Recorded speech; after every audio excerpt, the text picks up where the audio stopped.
Live, day 11, talking about addiction, kicking the habit. What habits do you have that need to be kicked, right? What are some of the things that you're addicted to? And oh my gosh, we can be addicted to all kinds of things, right? And I guess maybe there might even be some like healthy addictions. I don't know. There could be, like if you were addicted.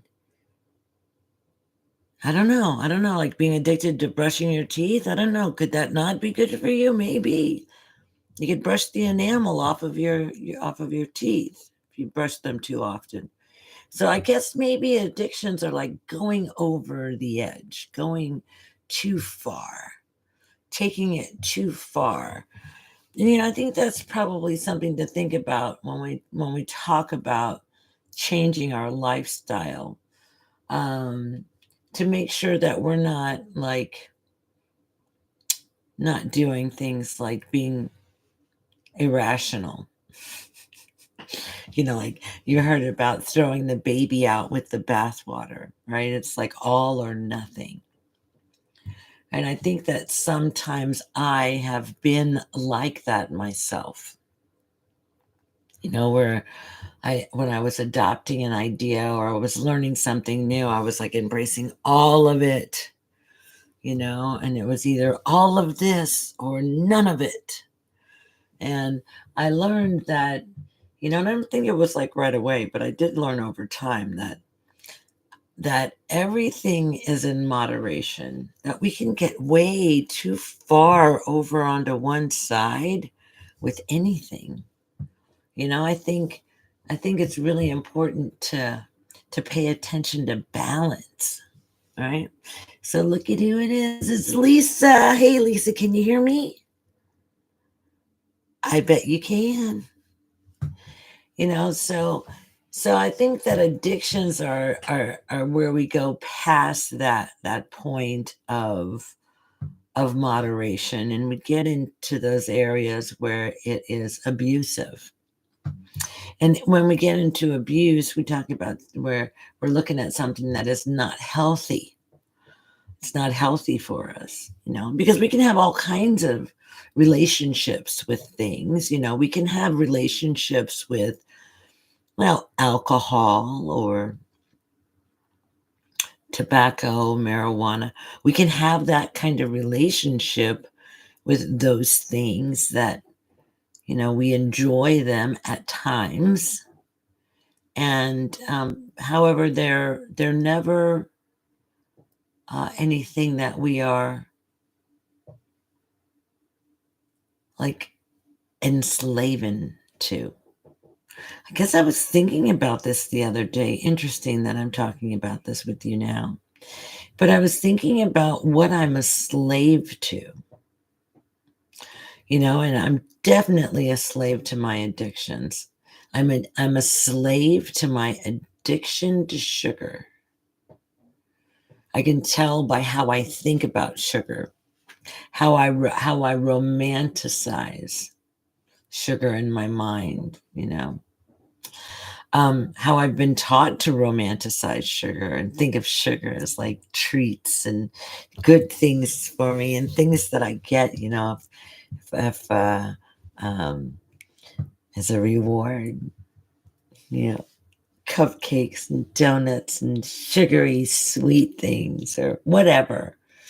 Not that I'm even a cake person. However, if I've gone without sugar for a period of time, I definitely could become a cake person very quickly if that were the fashion in which sugar was being introduced to me. you know. And so I'm learning right now how negatively impacted my health is by the amount of sugar that is in my diet.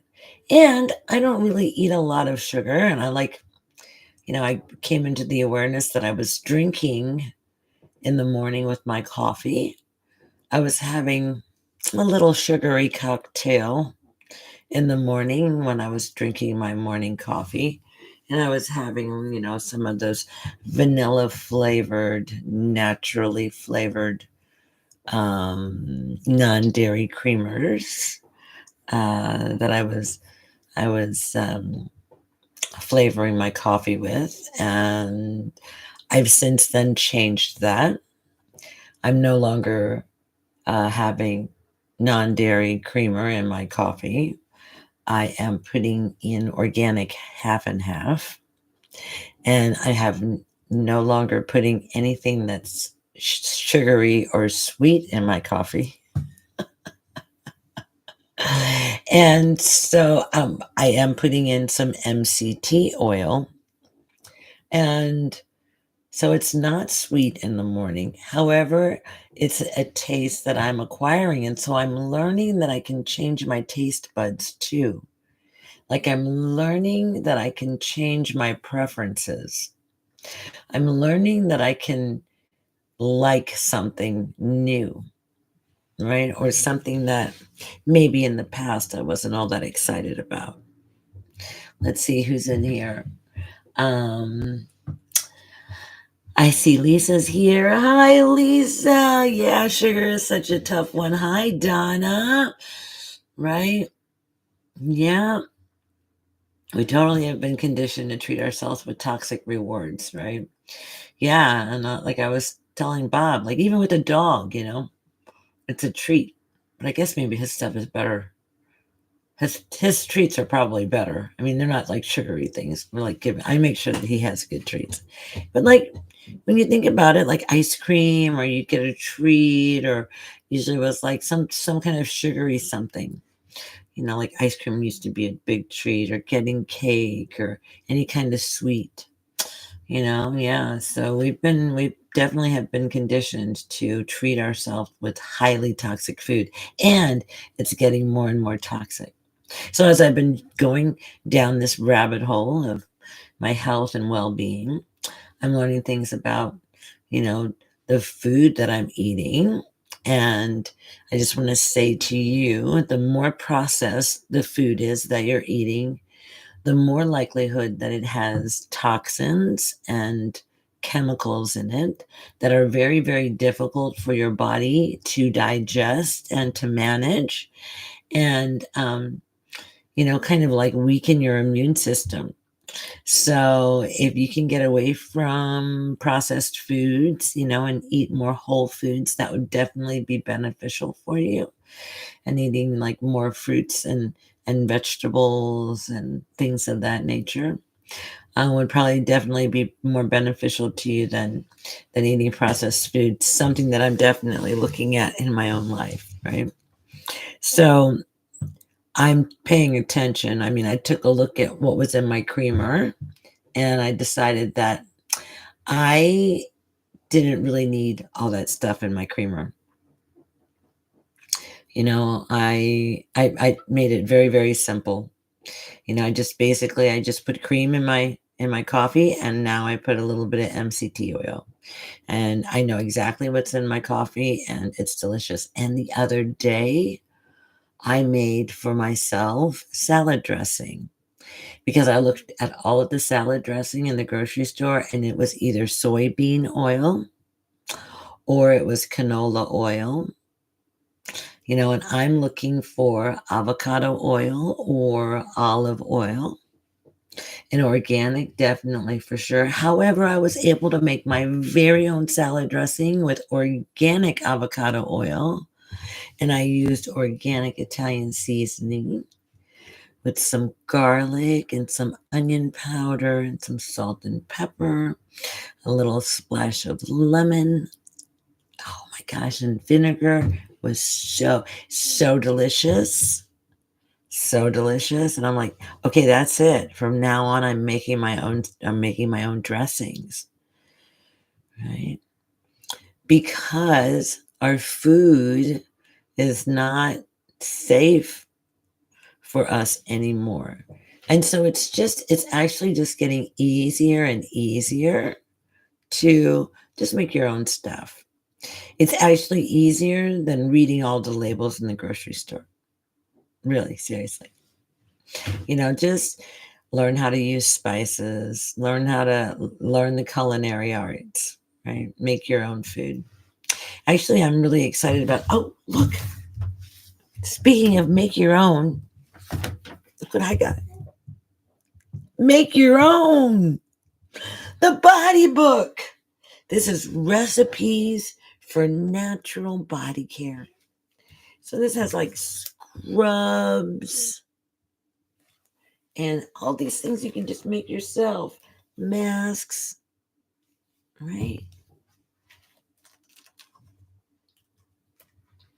So I am so excited about this. So excited about this. Making body lotions for my skin. I don't know about you, but have you looked? Oh, look, they got like shampoo recipes, right? Conditioner, right? But I don't know about you, but if you go and just go look at your shampoo bottle. Let's go look.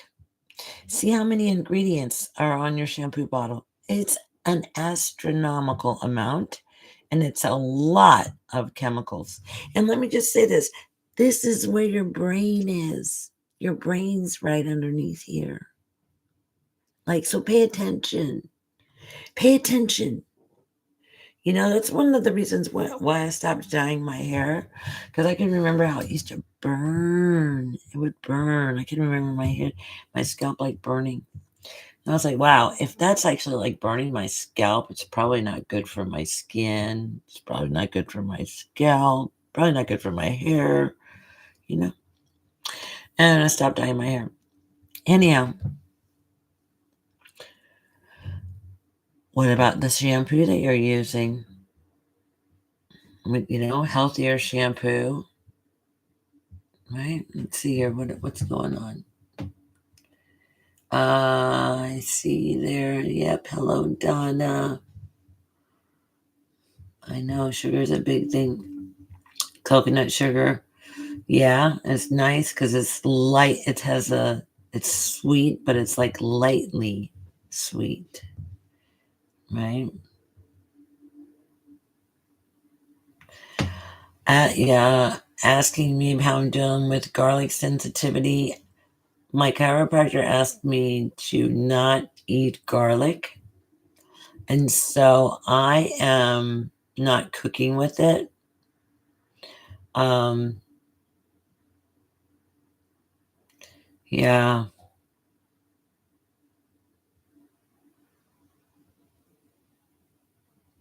Yeah, I'm not cooking with garlic. He says I might only have to do that for like 3 months, and then I can bring it back into my diet. But oh my gosh, food without garlic.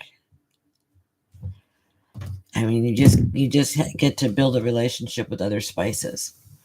That's the thing. So oh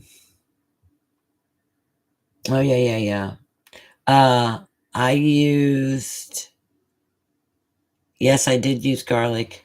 I used garlic in that salad dressing for sure. I used a little bit of powdered garlic. Yep, I sure did. Um, and then there are those times when I'm doing so many um, so many changes in my diet that sometimes I'll make an exception. And I made an exception for my salad dressing, and I did put some garlic in there, right? Because I'm at least keeping it out of most of my food. The whole thing is all about awareness, right?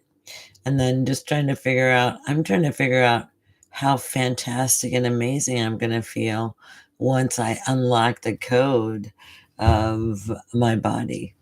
What's that going to be like? Because I already thought that I felt pretty amazing already. I wonder what that's going to be like.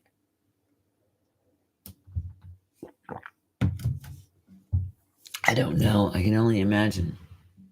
Hopefully, I'm doing a really good job today of navigating. I've been dealing with some issues with my back. right? So this gets into a whole nother discussion about health and well-being and body and aging. My back, right? So I'm learning about my back and about all the muscles that go down along my spine. There's all of these muscles, and these muscles control my whole body, like the way that my legs move, my hips, my everything. My everything is controlled by my spine, right? It's actually like sending out all the signals to my entire body, my arms, my neck, my legs, the whole thing, the everything, even down to the bottom of my feet. I woke up the other day and I could feel it in the bottom of my feet, right? So it's like, wow, my whole back was being activated. So what that tells me is that I need to strengthen my back, but I'm not going to strengthen my back by, lifting really heavy weights and stuff like that. I'm going to strengthen my back by small, tiny movements over and over and over and over, repetitive, really lightweight, light, easy, just to strengthen my back. Because my back's not that strong, obviously, because my my back is kind of getting pulled and tension with some of my muscles. My muscles are constricting in certain ways. That's kind of allowing my back to kind of curve or whatever, right? Because it's tightening on one side, and so rather than it being straight, it's kind of like causing a little bit of this contorting. And so I have to stretch those out and relax those muscles and strengthen those muscles so that they can just really just hold my back and just support all of my nerves and everything, rather than getting all knotted up in a bundle. So lots of things to think about, right? Like we have all these amazing systems that are going on in our body all the time. Right now, we're just kind of talking about a few of them, not very many at all. You know, there's all kinds of other processes that we've rarely even talk about, like digestion, things like that. Our endocrine system, circulation. Hmm? So many things.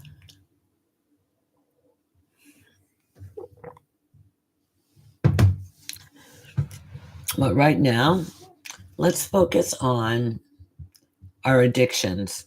Let's focus on those areas where we know that we have an unhealthy relationship with something. It doesn't have to be food or drugs or anything like, it doesn't have to be, it can be just about anything that you have an unhealthy relationship that's out of balance, right? That's causing concern, that interferes in your life in some way. Because it could be like smoking, or there are some people that have a healthy relationship with smoking. I have a girlfriend of mine, and she smokes. She always has cigarettes, but she's not a frequent smoker. She's a very casual, intermittent smoker. And then I have friends, also, who can smoke a pack of cigarettes in a day. And I've considered them to be like, that to me is kind of like an addictive smoker, right? I know I've been an addictive smoker in my lifetime, for sure, right? I can absolutely have addictive tendencies, so I need to really pay attention and be very aware. And I also I like to listen to the chatter of my mind when I'm going through like an addictive process.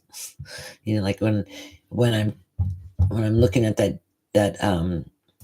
what is it, that coffee cake muffin. And I already know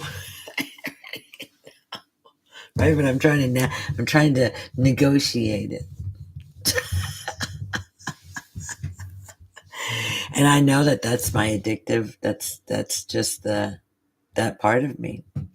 So I get to have compassion and love for, you know, the aspect of me that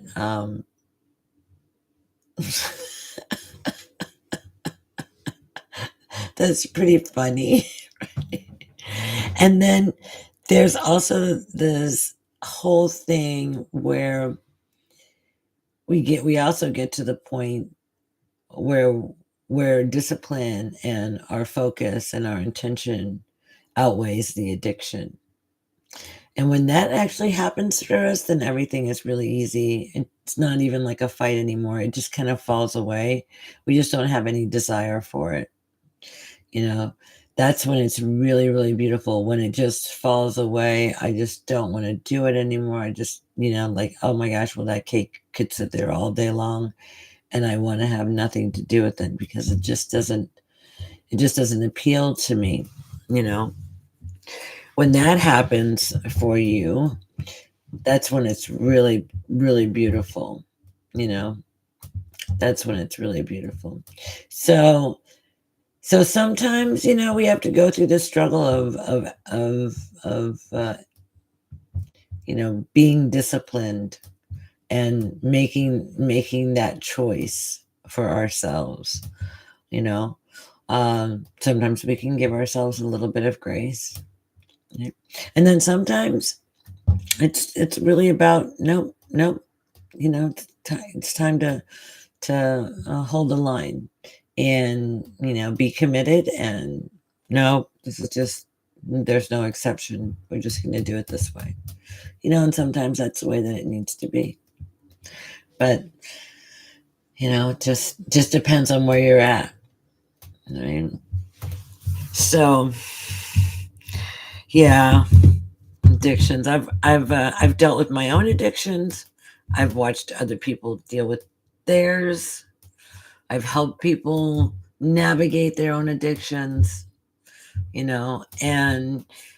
most of the time I think that we can manage them on our own, as long as we're like being honest about it, and are truly wanting to change it. If not, we can always engage in getting some assistance, getting someone to help, some accountability partner or something like that, somebody to just kind of weigh in for you, or sometimes that really helps. It really helps to keep you focused and moving forward, right? So really, right, whatever it takes. Okay, so I am not really doing too much with my diet right now. I have this whole thing that's going on with my back that's really has all of my attention, um, because it's an all of my attention kind of experience right now. So I am not able to do much of anything other than respond to whatever this is needing at any given moment. So the good news is I've made it all the way through another video with you. Yes. Yes. And if you've been sending me prayers of well-being, I definitely appreciate it. I do feel like my shoulder and my back are feeling better, and we're just continuing on the road to recovery. And it's just a journey, and I'm learning so much, as always, so much. So I'm going to bid you all farewell and good night. Thanks, Lisa, for being here.